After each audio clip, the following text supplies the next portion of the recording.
So GameLab started as a university event, and 10 years after, here in Barcelona at GameLab 2014, it still has a university touch to it, and it's in part your fault. Richard, thank you for joining us. You're very welcome, David. Thank you for having me today. It's great. We had you last year, and then we have a Nordic game, and then we have you again. Thank you. Yeah, it's great to be back on Gamereactor. I'm very excited to talk to you again. What's the university touch you're adding to this event? Well, this year I'm giving a talk here at GameLab 2014, which is a little bit different for me. I love to think about the future. You know, I'm a big fan of science fiction, I love technology and science, and so I'm finally getting to give a talk that I've always wanted to give about the possible futures of games and players. And now that I work at a great place like the University of Southern California, where I'm teaching the next generation of game designers, I've had a lot of opportunity to come into contact with the technologies that I think will inform the games of tomorrow. So I'll be talking about that today.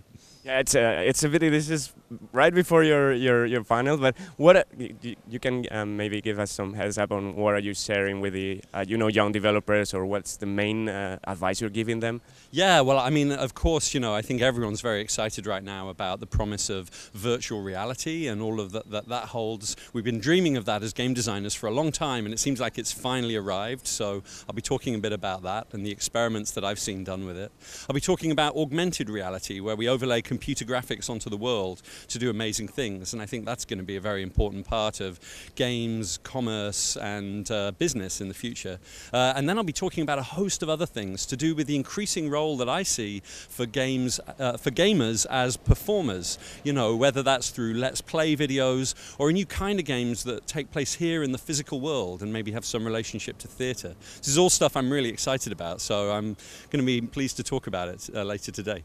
Looking forward to it. Obviously, I don't know if you're talking about your past or your recent years in the industry. Obviously, many people know you because of Uncharted series and Naughty Dog, and even previous studios and previous projects. What's the I don't know. Can you share a fond memory you have from the Uncharted series, or something you wanna share with us? Well, absolutely. I mean, the things that I teach every day at USC are really things that I learned in all the wonderful companies that I was lucky enough to work for. Naughty Dog was kind of like a graduate school for me. I think I learned so much there from people like Evan Wells and Christoph Balestra, who are the co-presidents of Naughty Dog, and from my colleagues Amy Hennig, Bruce Straley, Neil Druckmann, Josh Scher, and all of the other amazing people I was lucky enough to work alongside. And now all of that knowledge about good ways to develop games is stuff that I try to pass forward to my students at USC. I think that Naughty Dog really know how to make games right, so that they work smart and they stay constantly adapting to the new realities of the game as they discover it each day, and that's what I try and pay forward now. What about the gameplay itself, or maybe the development of the games itself? What's your best memory, or your, I don't know if you have any anecdote or anything you want to... Oh, wow. Well, let's see. There's so much to choose from. I mean, every day was another adventure at Naughty Dog. I think one of the things that I'm most proud of, and that I've spoken about a few times, is that I got to work on the Peaceful Village sequence in Uncharted 2. This was a sequence of gameplay that we had dreamed up that we thought would help to reset the rhythm of the game. Of course, Uncharted 2 is a game with a lot of intensity in it, but we knew that in the storytelling and to really involve and invest the player in the fortunes of the world, we would have to dial it down a little bit. And so I got to, with a team of very talented animators and artists and sound designers and programmers, got to create this peaceful section of the game where you walk through the village on a sunshiny day, speaking to the villagers and patting the yaks on the nose. And so that's something that was particularly important to me, because I think it shows us some possible new directions for gameplay that we might see in this next generation of virtual reality. Nice, and obviously Uncharted 4 was recently announced. I mean, you should be, of course, as a player, excited, as we are. What would you ask the team to, I mean, what are you looking forward to experience in this game? And do you think being a Thief's End, it could be the last one? Oh wow! Well, that's two very interesting questions. I mean, I got to do some early work on Uncharted 4, and so it's going to be interesting and exciting to me to see how it finally turns out. You know, in the years since I left Naughty Dog, I know that Naughty Dog are going to be bringing their A game to the development of Uncharted 4.